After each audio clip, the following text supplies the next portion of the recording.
Alright, so let's talk about flashcarts and take a look at my collection. Now, a flashcart is a device allowing you to play games on your system, be it the Atari 2600, 7800, Jaguar, Sega Genesis, Super Nintendo, TurboGrafx-16, and so on. Are they legal to own? Yes. Is it legal to put games on them? Yes.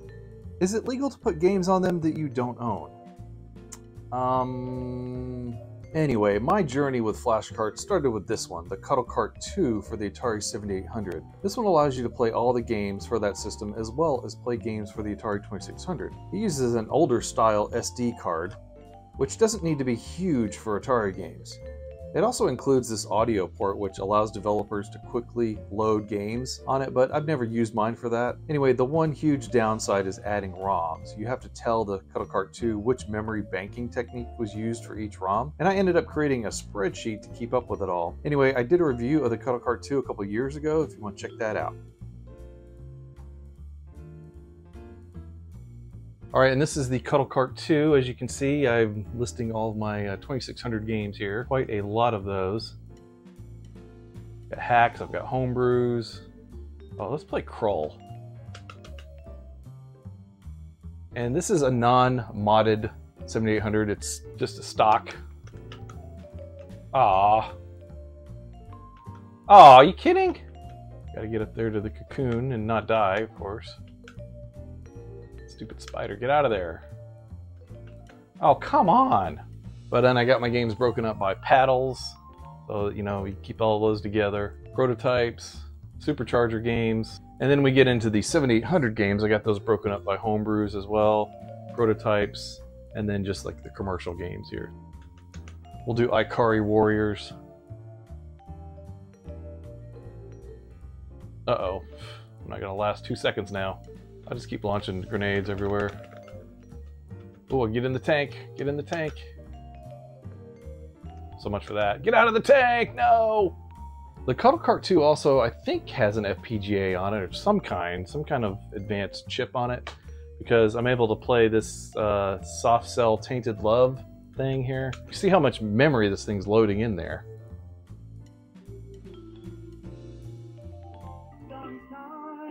It's pretty good for the 7800.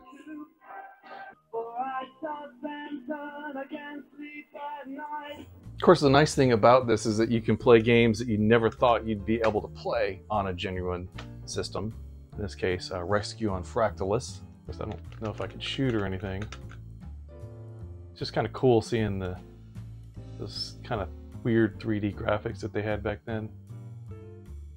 My next foray was the R4 flashcart for the Nintendo DS. Now, this is actually a R4 3DS that I got for my son. Mine was basically the same as this one. And after this R4 cart, adding ROMs was a lot easier than on the Cuddle Cart 2. All you had to do was just copy them to the memory card. And this one uses one of the micro SD memory cards. This flashcart was really great until you updated the firmware on your DS, and then you'd have to update the R4's firmware to get around it. Eventually R4 stopped issuing updates, and I had to get updates from a third party, but it still works on the DS and even the 3DS, and yeah, it's a pretty good flashcart. So with this flashcart on the 3DS, you have to go over to this one called, I think it's Bomberman or something like that. It fakes it out into thinking it's a game that it's not, and then that gets us into the R4 Revolution flashcart. This isn't even mine. I'm not sure which games are on here. Advance Wars, Assassin's Creed, a bunch of stuff I put on here for my son. Contra 4.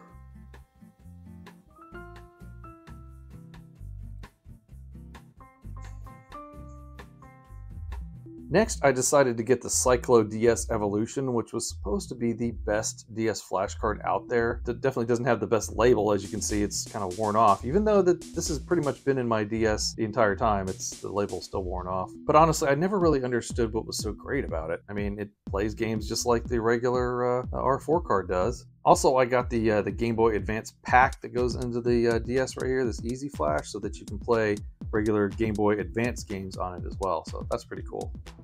And I like how it sits flush with the DS. And of course, this one also uses the little micro SD card right there. The game I probably played on this more than any other would be Advance Wars Days of Ruin.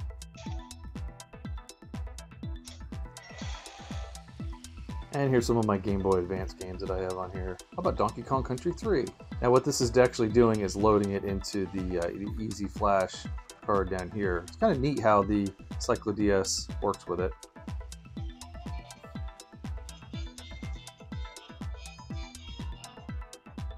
Alright, let's try Steel Empire. Name another game where you get to play as a Zeppelin. After that, I started hearing about flashcarts for the Nintendo NES, and I ended up getting the EverDrive N8. Now, EverDrives are rather common, and they work great. They're a little vanilla in their interface, but what does it matter if it works? This one uses the physically larger SD cards as well. And really, all you have to do is just drag and drop your games onto the memory card, and you're good to go. Now, I believe there's a limitation in how many games can be in a folder, which is why they're broken up. But I will say the nice thing about this card is that you can save your game anywhere using a save state. Well, most of the games will do save states anyways. Of course, this allows you to get a little bit further in the game rather than repeating a stage over and over again, which really can be frustrating sometimes.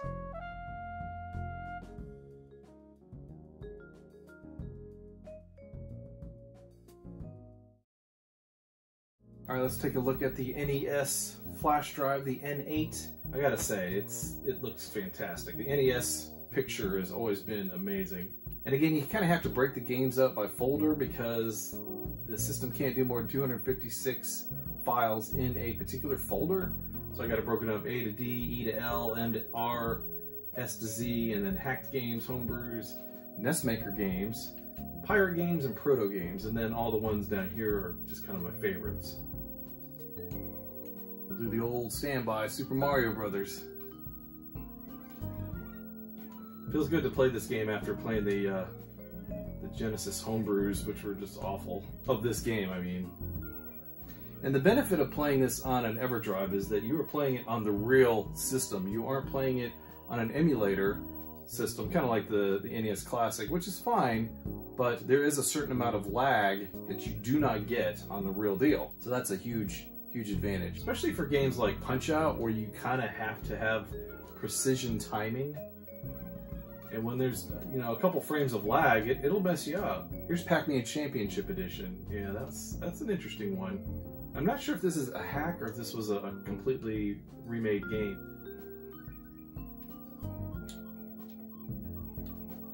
It's pretty crazy. And we got homebrews. What kind of homebrew should we try here? Try Painter, Super Painter. Oh, okay, so it's like Miner 2049er.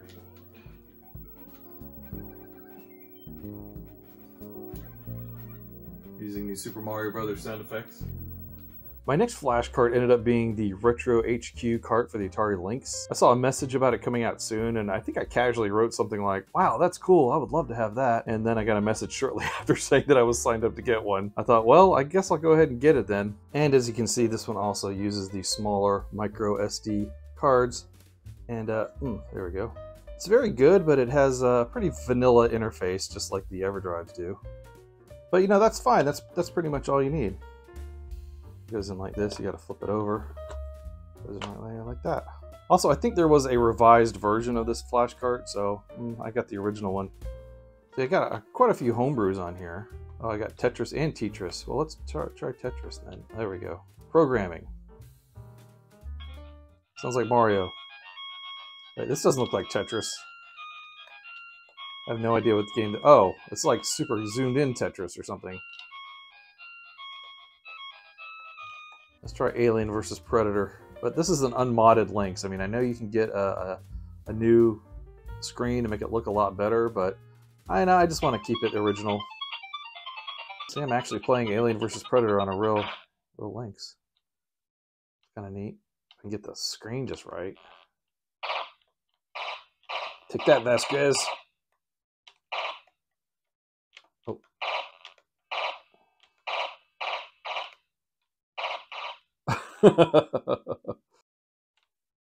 The Lynx never did get a good RPG. I guess Bill and Ted's Excellent Adventure is about as close as it's going to get. Oh, okay, we go in there. Nope, door's barred. Uh-oh. Oh, shoot. Like a dragon carpet. Oh, there's a bed. Let me go to sleep. Tired. My next flash cart would be the EverDrive for the Sega Genesis. After I pulled it out of storage and I learned that, thank God, it still worked. I ended up getting the cheapest of the EverDrives, which turned out that, it couldn't do save states like the Nintendo N8 could. Also, it's rather slow at kind of loading the games, but oh well. This one also uses the micro SD cards right there, as you can see.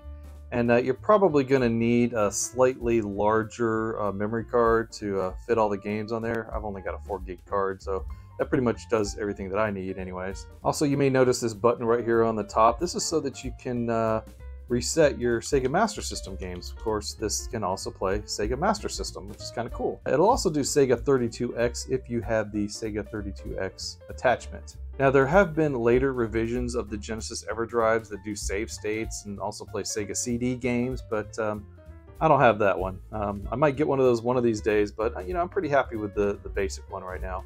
Oh yeah, and here's the case that came with it.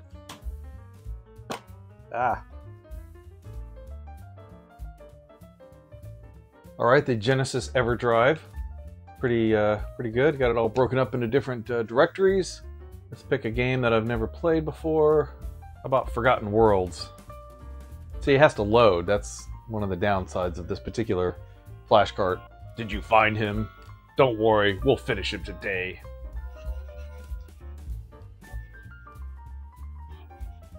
And in order to play another game, you gotta turn it off and back on again. All right, here's Attack of the Petsky Robots from David Murray, the 8-bit guy. Did a review on that a while back if you want to check it out. I still haven't gotten very far in this game since I originally reviewed it. Stop shooting me! Stop shooting me! Stop shooting me! It's not fair! I can't shoot back! Alright, this game is more my speed.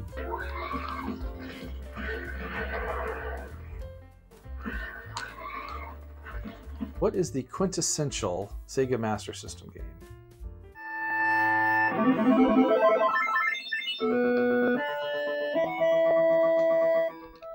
Yeah, it's a pretty good version of R-Type for an 8-bit system. I really can't believe they tried this. Oh, he keeps running me over. Oh no, the cop got me. Uh-oh, run for the cops, hurry, hurry, hurry, run for the cops. It's just like real life. Oh, take that, copper. Oh, get back here. Oh, get over here. Oh. And then here's Sega 32X. You'll have to forgive the fuzzy video. I've got so many sources crammed in here all at the same time. It tends to look pretty rough. Let's do Doom Resurrection, which is a hack of the original Doom, which makes it way, way better.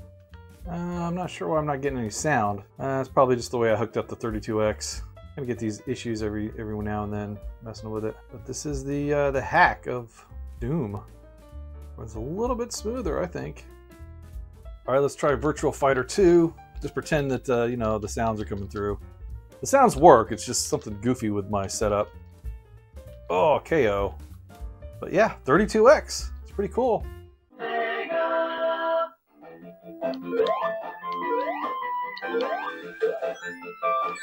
Oh no.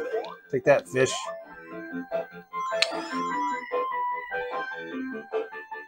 Last processing, baby.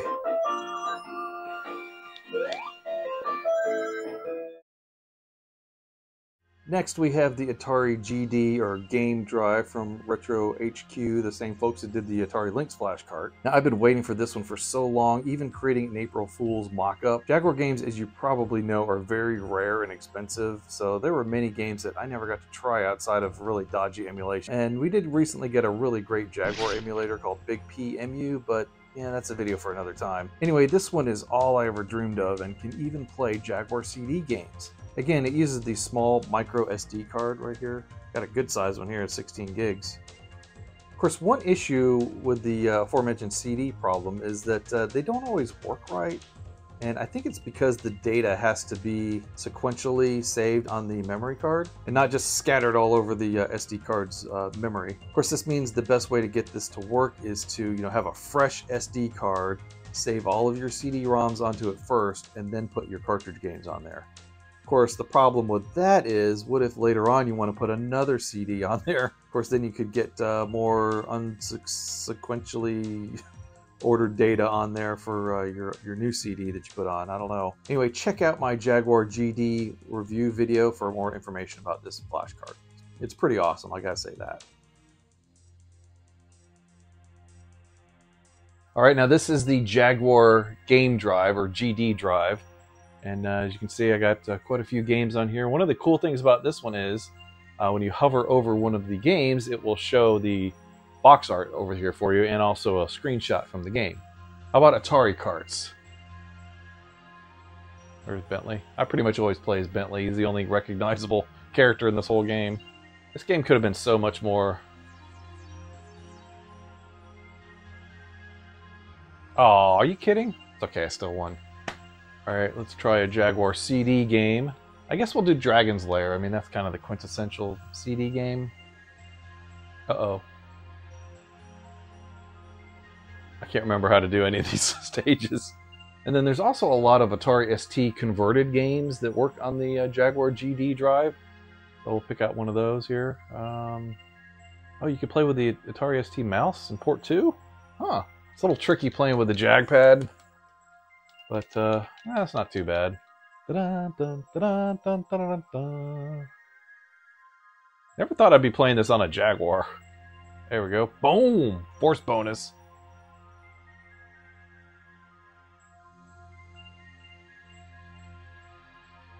My next flash cart was for the SNES called the FX Pack Pro. Now, I never owned a Super Nintendo back in the day, shame on me, and I only purchased one online a few years ago. It did come with a couple of games, but I was still interested in getting the FX Pack Pro because of how versatile it is. Not only can it play Super Nintendo games, but it can also play Game Boy games as well as homebrew FMV games such as Road Avenger. And seeing that just totally blew me away, and I just bit the bullet one day and got it. And I never once regretted it because this thing is fantastic. Like the others except for the Nintendo NES one and the Cuddle Cart 2, this also uses a micro SD memory card right there. They pretty much all do these days. And this one's only 4 gigs, but you know, that's pretty much all you need for the entire SNES library. Also, this one has a little adapter interface in there, I think, so you can copy games directly into it, kind of like the Cuddle Cart. Now, this one had a little bit more setup that was needed besides just dropping the games on the memory card and playing them. You had to get the like the BIOS and drop it on the memory card, and that made it work. I actually ended up getting the unofficial BIOS, which included all the necessary files, as well as the ability to do save states, which I'm kind of surprised that this one didn't do save states by default. Anyway, I go into more depth of this flash card in my FX Pack video review. Check that out.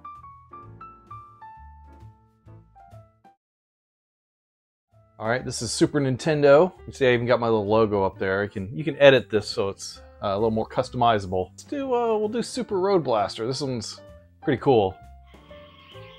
This is playing on a stock Nintendo. Well, Super Nintendo. Oops. Well, let's play a more conventional game. Battletoads and Battle Maniacs. Now watch how fast this thing loads. It's like instant. Take that. Oh. Oh. Oh. Yeah, you don't like these amphibian fists.